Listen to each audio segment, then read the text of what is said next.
Hey everybody, happy Tuesday night, 8:15 p.m. as usual. And we'll wait a couple of minutes for everybody to join on and get started with us. And I actually got word that for some reason, I guess some of you have been struggling with the focus of my camera going in and out because of the background. So yay, new background. I'm hoping that will help it out a little bit for you guys. But if you have some issues with the focus, or if there's something that my phone is doing that I'm unaware of, by all means, please let me know. Hey, Era, I don't usually see you jump on this time of night. That's great. So as always, welcome to everybody that's going to jump on. Yeah, we're going to talk about this tonight as far as neutering with bad behaviors. This is a question that, let's see, it was Anne Marie had, and we're gonna get to that. So, hey, Lori, good, thanks. I was hoping, is this like a big reflection, like off my forehead, you guys? Because I can probably just kill this light bulb or something. I just don't know how it's appearing to you guys. So I can only see what I see in my phones, but if it's a little too much, let me know, because I'll try this without the light bulb on and see if it makes it any better or makes it worse. I am not afraid to hear feedback, good or bad here. I appreciate the honesty, whatever you guys want to send my way. So a little reflection, but fine. All right. It's bright, but nothing crazy. All right. So should I try this without the light? I don't know. I don't know if it's going to get too dark. Of course, as I look right into it, and now I can't see a thing. Okay. Well, that wasn't my brightest move of the day, that's for sure. All right. So we'll just go for a little while. I wonder if this would... Yeah, see, so this is my brother just trying to be the smart ass piping in here. See, I just don't know if that's just going to be too bright or not. I don't know. It's not like I go through hair and makeup before I get this thing started either, so... Alright, hell with it. We'll just keep going. Alright, so you guys, as you know, we have a new... I'm going to do my little housekeeping couple minute here for a quick second. Oh, good. Thanks, Kristen. Hey, Michelle. So you guys, we've got this shop page on our website that just went up. We always... I mean, the amount of questions and messages I get sent about, hey, can I buy your leashes? You know, what else can I get? What do you guys sell? So, look, we've got a bunch of stuff up on our website now, and it just started. It's just kind of leashes and hats, our trucker hats and stuff. So, if it's something that you're interested in, we've got it all hooked up. You can go through PayPal. You can get the order, and we can get things sent out to you. We sent out the first shipment of orders today for people that ordered on Friday. Of course, with President's Day, nothing was open yesterday. So, we're going to slowly add some of our stuff in. So if there's something that you guys like to see what we use, or if it's something that you want of a tool that we use, then by all means let us know, and we can certainly probably get it up on the website for you and get it ordered and get it shipped out to you guys. So, and even if you don't want to buy anything, I would love to get your feedback too. Just go on to our VermontDogTrainer.com website, go to the shop page, take a look at it. Just love to know your input too, for sure. So, all right, that's it for now. Oh, one other quick thing: the episode, my normal chit chat podcast episode that I do with Serena, where we just kind of talk about our weekly stuff. That we are going to actually record our podcast live on the Vermont Dog Trainer Show Facebook page this Thursday at 11 a.m. So if you guys aren't doing anything, jump on, and you'll see how we record live right in my office with the microphones, the whole thing. So just to kind of give you guys an inside look into how it works. All right. So here's the thing. I got a few questions here that I snagged from my posts. As always, you guys are welcome to chime in when I put that post up of, you know, the what's been on your mind, what kind of questions do you have, what have you been thinking about. So the first one is from Christina Collymore, I believe is her name. She said her dog is always on chairs, especially like at the vet's office. I think probably at home would be a good assumption too. And also always up on an outdoor table. So look, you know, her question was, what should she do with this type of situation? Her dog is always wanting to be up on stuff. And here's my answer to this, all right? Look, if you have the perfect happy-go-lucky lassie in your home, and you have a dog that gets up on furniture, that is not a big deal to me at all. If you have a dog that's making bad decisions on a regular basis, getting up on the furniture should not be one of those things that you're letting your dog do. That's just my personal opinion. I feel like getting up on the furniture should be a privilege. It's one of those things that maybe they have to work for. They also should be invited up on there. It shouldn't, I just, look, I know I'm going to get a ton of comments coming back from this that says, well, my dogs need to be loved, and they're family, and they're human, and they need to be on the couch next to me. That's fine. I'm just telling you that the majority of the dogs that we see for training have bigger issues. So if your dog is lunging at people and trying to bite and snap at people, personally, I don't think they should be allowed up on the couch. Now that's just me, okay? Just one trainer here, just kind of telling you what's on my mind. Now, what I will say is there are times when if you have a dog that is perfectly fine and he is, rin tin tin, then by all means, love it, enjoy it, have fun. But in this case, let's say, for example, this guy is not making good decisions. We have to look at that and go, okay, what is this dog actually trying to do, constantly getting up on stuff? Now, to me, that dog is trying to get up on stuff and trying to get elevated to look down over the top of everything. There is status in a physical position. Physical position can be up on a chair, up on a couch. I can't tell you the nightmare stories I've heard about dogs getting up on the dining room table while people are eating, which I think that's just kind of some randomness, but there's also this stature of being up on top and above everything too.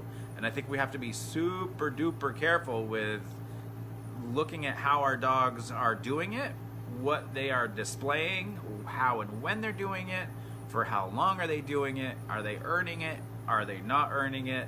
You see, so there's a lot of factors that are going to go along into this. So my suggestion for Christina would be to limit the amount of time that dog is up on stuff. I don't want that dog to perceive itself as always having that stature of having to always be up on something. To me, that's very cat-esque. Cats can certainly climb up trees, any big cats, little cats, whatever. And sometimes they do it for safety, and other times they do it for position. They do it to hunt. There's many different reasons. Dogs are naturally a den animal. You don't see dogs climbing trees naturally. They can be trained to do that kind of thing. So to me, position obviously has something to do with where that physical, mental position has something to do where that physical position is too. So we have to be super, super careful about what we're actually getting out of this and what the dog is getting out of this. So again, for the time being, if Christina's dog is not displaying all the behaviors that she wants to have him display, then we have to start taking that away. And look, it doesn't have to be cold turkey. It doesn't have to be forever. But I would at least want that dog to understand that there are rules of when you are allowed to get up on that couch. So if that dog is walking over towards the couch and it's heading where it's heading, before it gets to the couch, 3, 4, 5 feet away, I'm going to probably go, hey, and get that dog's attention. So it stops and looks at me like, okay, I don't know really what you're trying to do here, so I'm going to keep going to the couch. And that's when I would make the sound again and stop. I want to make that dog think about what it's doing and realizing that the closer it gets to the couch, the more of a correction sound, the more of a disagreement you have. It's almost like a hot and cold kind of thing. You get closer and closer to that couch, the more you're going to hear from me. Not in pitch or screaming or hollering, you're just going to hear more. And then if they move away, great. Then you can praise or say good boy, good girl. But we have to create a boundary around these things that are giving that dog physical stature and physical position, mental state of mind, body position. I mean, it's like there's a lot of things happening. So on top of it, this dog also practices this at the vet. So look, there's a lot of times when dogs practice a behavior at home, they will actually carry that behavior into let's call it the public. Because if we can't control our dog at home, it's going to be very difficult to control him out in the public. And there's a lot of times that certain behavior at home goes with us wherever we go, especially once that dog becomes very, very, very comfortable. It's one of those things. So, June, this is a really random question. My dog does a weird thing. When I hiccup, he goes to bed and shakes. Does he think I'm sick and dying? No. June, this is what I want you to do. This is the first thing that just came to my mind when I read this. You may think I'm crazy, and even if you hate the guy, I just want you to go back. There's an episode on The Dog Whisperer where as soon as the wife or the mother coughs, the dog actually goes out the door, climbs like a 6 or 8 foot fence in the backyard, will either get up on the roof or go over the fence. So that's the first thing I would like you to do, is go and watch that, because you're going to get a much more in detail reason for why that happens. The second thing is too, I would probably put that dog on leash if you're going to hiccup, or if you have the hiccups, and then go from there. So really random question, but that was the first thing that popped in my head too. So love him or hate him. Look, love him or hate him, he doesn't do anything bad to this dog at all. Just go, and you have to search it on YouTube probably, unless you've got like Amazon Prime. He's got all the seasons on there too, so take a peek there for sure. All right, so Nancy Bingham Weimer said she's got a 6-month-old Springer Spaniel who goes crazy for about 15 minutes of the day.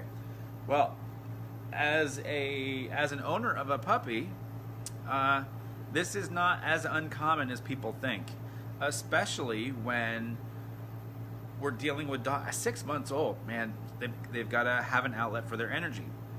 She did mention that she does walk the dog, 3 miles a day. So the first thing that I want you guys to understand that comes to mind, so this dog for 15 minutes a day becomes this, like, she said, this kind of like whirling dervish, like running around, going crazy, the whole thing, right? Just this explosion of energy. Now, I'm gonna lay something out there to you guys that you may have heard me talk about and you may not have, and you can take it with a grain of salt. Ever since it was pointed out to me by a very, very seasoned trainer about how most puppies are fed puppy food for a very long time, there's a lot of puppy foods out there on the market that are much higher in protein than obviously other puppy foods and also adult foods. All right? So what you have to keep in mind is protein to a puppy is rocket fuel, as in that dog wants to go and they have to get rid of it somehow. So in some cases for a dog, that can be boom, just like this explosion. It's that rocket ship. I can't tell you how many times I hear of people who have their dogs, their puppies, that at like 6, 7, 8 o'clock at night, their dog does this rocket ship around the house, like up and down off the couch and around the house and loop and through the kitchen and back around, and this dog just gets crazy, crazy, crazy. So that's the first thing that goes along with it. Look, I can tell you that as far as Gemma is concerned, I've never given her an official puppy food. I've always fed her either a signature or raw. And I think look, nutrition is a factor to a dog's behavior. Now, it's not a huge, overwhelming factor, but when we're dealing with puppies and energy level, we also have to look at nutrition. Now, let's say that is all in place. That's where it needs to be. That's perfectly fine. Now we look at the behavior. So for 15 minutes, sometimes this happens and it becomes predictable. Sometimes it does happen at 7 p.m. every night. Other times it may happen for 15 minutes a day in the afternoon. So I would probably do the best that I could to look at my dog, because I think there's probably a good chance that that dog doesn't go from lying in a bed to pop up in an instant, 60 miles an hour, running through the house. Even if it did, you'd be able to break that down and go, okay, my dog's getting up, it's the afternoon, this is what's going to go down. Even if it did that, that quickly, we still have a moment to kind of predict it and see it coming. If that's the case, I may put that dog on leash. I may walk it through the house on leash just to drain some mental energy so we don't have to get that explosion of physical. Or you can always just take that dog outside and let it do it outside. I'm not saying this is a detrimental thing, but 15 minutes is actually, if you sit here and time out 15 minutes, it is a long time when dealing with a dog behavior. It seems like 100 years.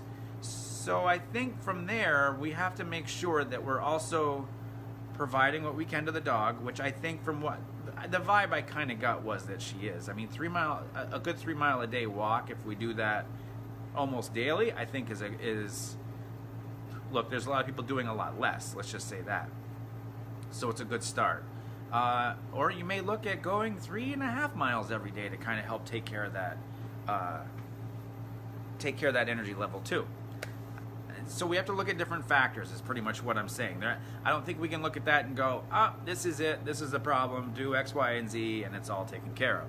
I don't think it works that way, and I don't think it works as easily. So I hopefully Christina Anne-Marie, Nancy, hopefully Nancy, that can give you an idea or give you just something to kind of work on for sure. So, and sometimes romp time just helps too.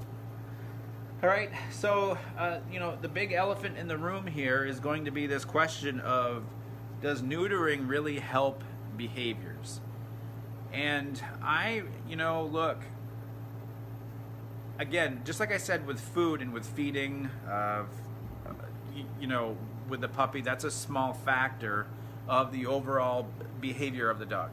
So now we have to look at, okay, if this male dog is really just misbehaving, let's just go snip the boys and see if that just changes everything. But here's the thing. It's a small factor. And I think there was, for the time being, you could hear your neighbor down the road go, wow, our guy used to lunge at people, we got him neutered, and now he doesn't lunge anymore. And I think people will look at that like it's the magic bullet. It's the switch that you can flip and it changes everything. And I think probably for a very small percentage of people that it does.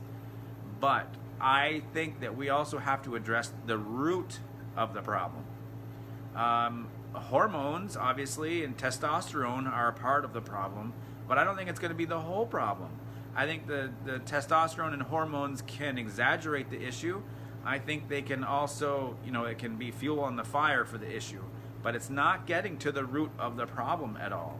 It's just like, if you cut yourself really badly with a knife and you put a Band-Aid on it, well, that's going to work for a little while, but stitches would probably really take care of the issue and going to the doctor.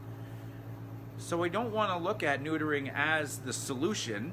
It can be part of the solution along with training and work and everything that needs to go along with it. So when it comes down to it,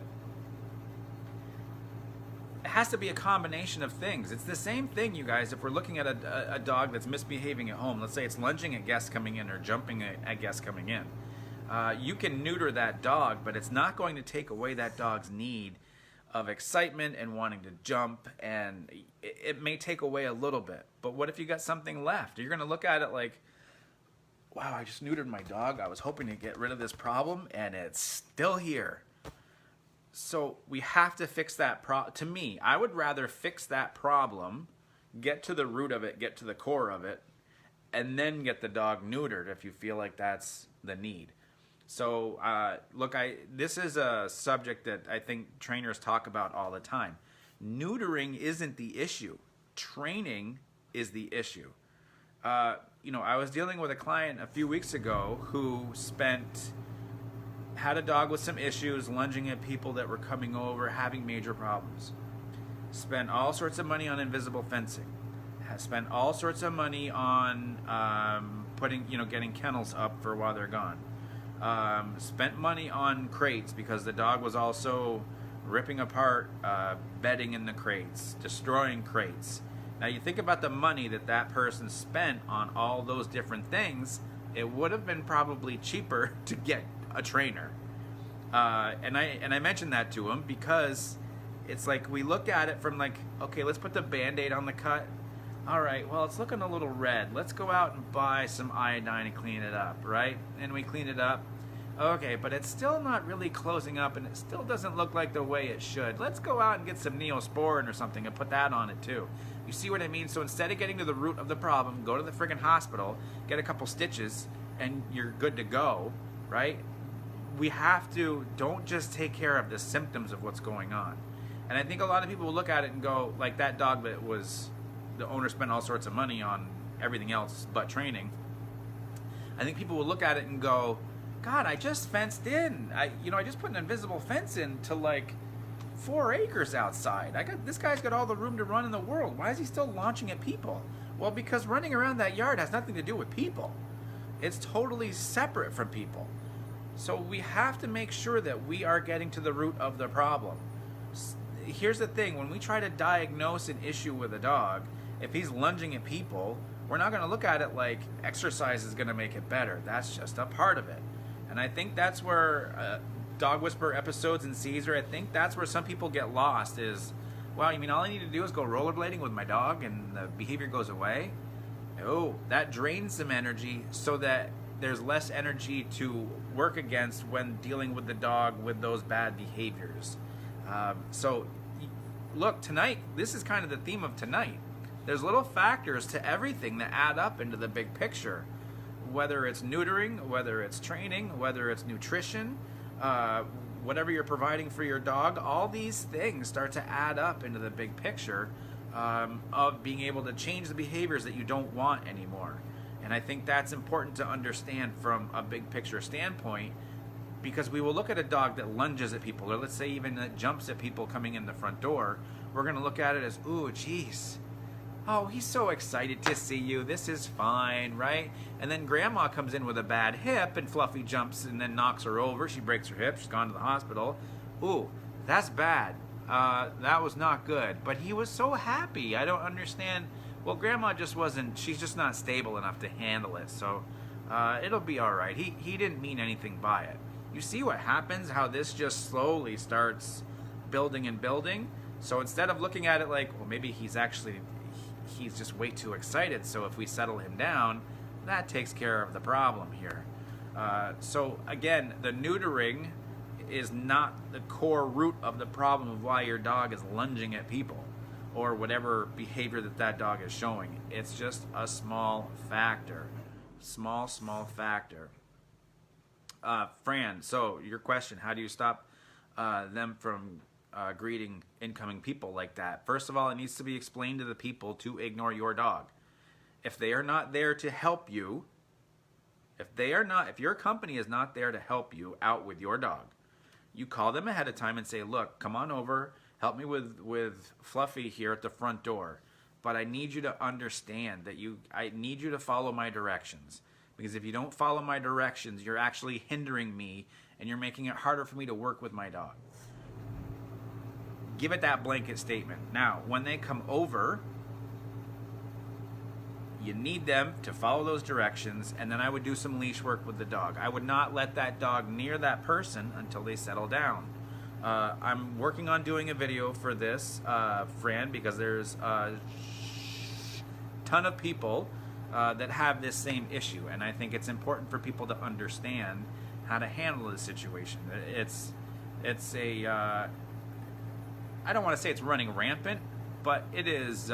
It's a big problem for everybody, for sure. So that's pretty much. Yeah, and good. So you jumped on here. All right, my lab has started showing aggression towards other dogs, and we were told neutering would help. What would you suggest doing that would help? What would you suggest doing to help this? He used to be fine with all dogs, and it switched overnight. Well, here's the thing. It switched overnight to you as the owner. To him, it did not switch overnight. It's something that just started to change and started to change. The jar started to loosen and loosen and loosen, and then we can really unscrew, and then everything starts to happen. So with dogs, something as little as this is communication. And then we're over here, and it's like, what are you doing now? You also have maturing that's happening too. So there's a number of factors, again, a number of factors that are going into this one issue. Neutering is going to help probably a little bit, especially if there's any sort of competition going on. So look, I would start treating all those dogs. I would start doing things with all those dogs at the same time, the best that I can. So whether you are walking all of them at the same time, whether you are feeding them all at the same time, separately, safely, if they've got to be tethered, something. We have to create this pack mentality with the dogs. Group mentality, family, whatever you want to talk about. Pack stuff. All right. So I think we have to look at it as. Let me say this. Here's the issue that goes along with this too, Anne-Marie, is that a lot of times when we have one dog that starts to show some aggression, when everything else is, when you have two other dogs, it's like, okay, now we start to separate that one from these two. And what does that do? It creates more conflict and it creates more competition. So even though you're doing the best thing that you can possibly do to keep everybody safe, it's also creating this like, hey, last time we got together, you were looking at me, and I was looking at you, and things were about to go down, but Mom saved you this time. But now you're back, and here we go again. So if it's getting bad, then you've got to get professional help, Anne-Marie. There's no way around that. You can't. There's no quick fix to like this, and it's going to change everything. The dynamic is changed of the relationships. So if the dynamic is changed in the relationships, think about the work. I'm going to say this because I have to be honest and I have to tell you about what it is for the dog. If the dynamic has changed in the relationship, it's going to take some work to get that to shift back to where it was. That's all there is to it. It's going to take some time. And when it finally goes and shifts back, then it needs to be reinforced. And that's why, you guys, I was thinking about this last week, this word like rehab, right? And rehabilitation and rehabilitate, and how, there's a lot of us trainers, myself included, we look at trying to rehab a dog. And I think somebody had pointed out at one time that rehab meant to put back to a former state, or there's like an official definition for it, and I should have looked this up, but this wasn't on my mind before I started this tonight. Here's the thing. I know people that have been, that were in rehab and are sober for 20 plus years. You can't tell me that their mindset is back to where it originally was before they went into rehab. You can't. That does not make sense to me. That I can't comprehend that. So even though in this situation where Anne-Marie's got this dog and everything has changed, even when we put it back, it's still not going to be exactly the same. Because there's experiences that have led up to that time to bring it back. So that's what I mean, is it's going to take some time, and then it's going to take some reinforcement. Reinforcement in this case, what I mean by that is repetition of the right kind of behavior over and over and over. It's like the hamster wheel. It's just got to keep going and going and going and going and going until it gets to the point where you feel like, wow, this is ridiculous that I've got my dog tethered to the pole over there while my other two are here are fine, and we've been doing this for a year and a half or whoever knows how long,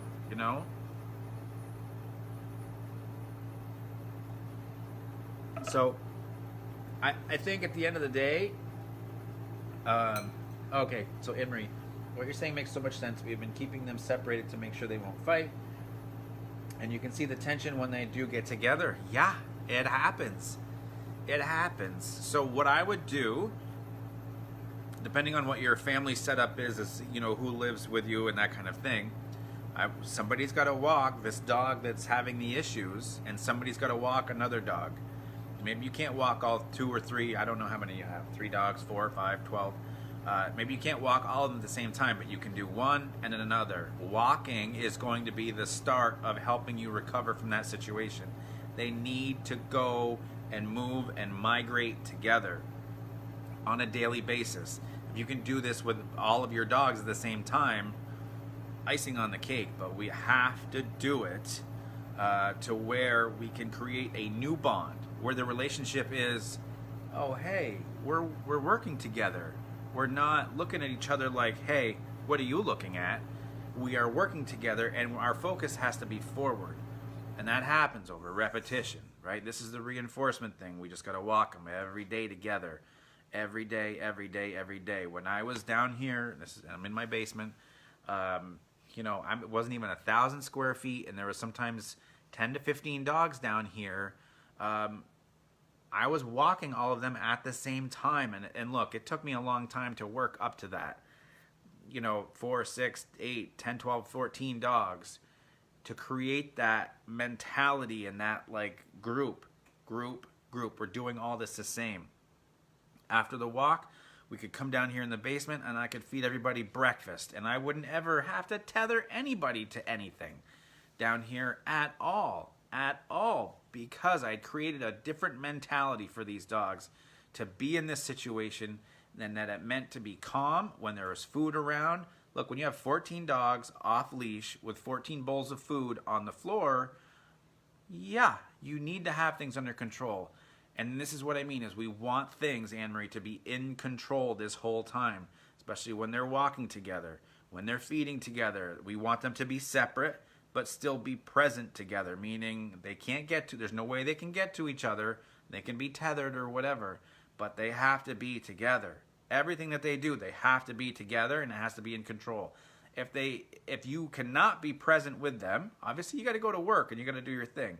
Then keep them separated. But when they come back together, it has to be under control. This is what I mean. I'm not lying to you. This is going to take some work. And I think you'd be better off with some professional help. I'm more than happy to find somebody in your area, or try to see if there's somebody I can get to help you out. But because you might just need a little bit of a nudge just to be like, hey, this is what you need. Or you may need a big change too. So, but that's always this is such a good question too, because the neutering. Look, how much time did I spend on the neutering compared to how much time did I spend on the training aspect of everything? So, and here's the thing. Somebody asked what breed. I could give two you-know-whats about what breed it is. It's up here first, to me. It's up here. It has to be. Look, there's DNA that says, okay, that dog wants to work, that dog wants to herd, that dog wants to hunt, that dog wants to point, right? There's that DNA. You can't yank that out of them. You can't yank that instinct out of them. That's a certain aspect of it, for sure. But, look, first things first is state of mind. It doesn't matter what breed they are, if it's a teacup Chihuahua or if it's a Great Dane. That look of, hey, what are you looking at, has zero to do with the breed. Zero to me. It has to do with what's going on up here. You are competition to me. You are competition. I must do something about it. So you have to be very, very careful when it comes down to labeling this as a breed thing and not looking at it as a state of mind. If we're looking at it as a breed thing, it's no different than some dude that walks up to my, if it's the same dude that walks up and knocks on my front door with a suit on, I might be like, hey, businessman. Same dude that walks up with like cut off jeans and loafers and socks and sunglasses and a headband, I'm going to be like, wow, this guy's kind of weird, right? Because we're looking at it from the outside. We're not looking at it from the inside of who it actually is and what they're thinking. We got to look at what they're thinking first to help us lead into everything else. When it comes down to that competition, and if there's any fighting and aggression going on, it's up here first. It's just, to me, that's just the way that it is.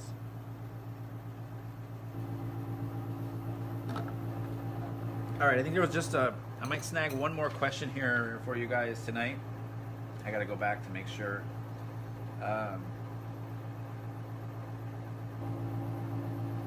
Yeah, Jordan, same thing. They suggested neutering to help curb some of his barking and growling. It's not all the same. So Nina, she's a vet.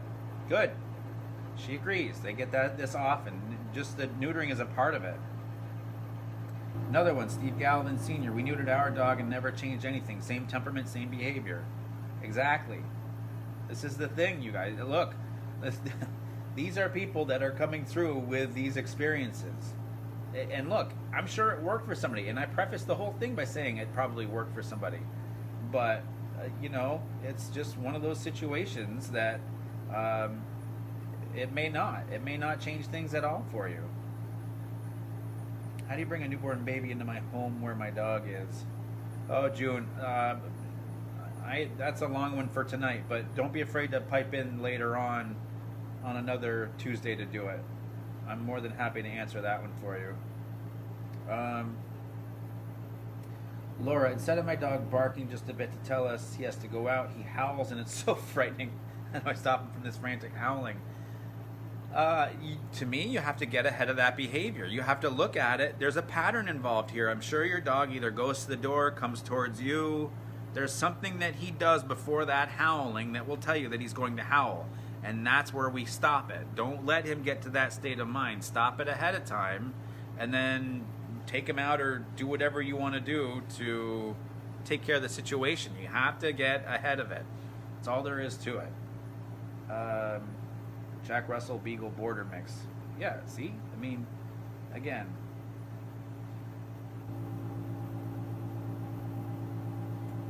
Look, here's the thing, right? So June, I understand what you're saying. I don't know, but I think it's in their genes. Look, it is in their genes, like a beagle to bay, when it's hunting, when it's tracking, when it's going after something. Yes, that's the gene aspect of it. It is not in their genes, if this dog was in the wild, to start howling before it pees. Think of how, like, insane that sounds if somebody said, wow, I've been watching this feral dog, and just before it pees, it howls. Like, what in the world? So we have to be careful about how you're labeling this as a breed thing. You have to be very, very careful. Otherwise, you're creating a story to the dog that isn't true. Oh, good, Anne-Marie, you're local. Great. I'm obviously more than happy to help you out, for sure. For sure, for sure. All right, you guys, I think I'm going to call it a night here, almost 9 o'clock. So, again, if you haven't yet, go over to the Vermont Dog Trainer Show Facebook page. Serena and I will be recording our chit-chat episode this week live streaming, if that's of interest to you, as well as it'll turn into a podcast, too. So if you don't catch it live, you'll be able to catch it as we're recording. And again, go onto the shop page on our website. I'd love to get your feedback to let me know what you think of it. You can just comment on here or on the shop page post that I put on Friday. So, and also, I'm sure some of you have seen, I just put up a video today of this dog, Atari, that I have been, we just sent home yesterday, how I work on the resource guarding and impulse control. And I think you guys will enjoy to see how I worked with him too. He even threw me a curveball. I'm not going to tell you what it is. You have to check it out. To my brother, yes, Tyler. Ever thought about having a guest on the show? At some point, there was a way to get guests on, but I think they took that away because I don't have a button on here. You may see my finger go back and forth. I don't have a button on here that asks if I want to add in a guest. So, anyways, all right. So you guys, I think we're gonna call it a night. So look, join me on Thursday if you guys can for our chit chat episode. And I'm trying to think of what else we have going on. Just some training dogs. We still have Sapphire and let's see, Sapphire and a new dog Tilly coming in on Friday. So it should be pretty good. See, it just changed when I leaned forward. The lighting. Who knew? From the beginning to the very end. The lighting. All right, you guys have a great week. Stay warm. Get those dogs out. Get them walking. Get them to daycare. Do something. All right. See ya.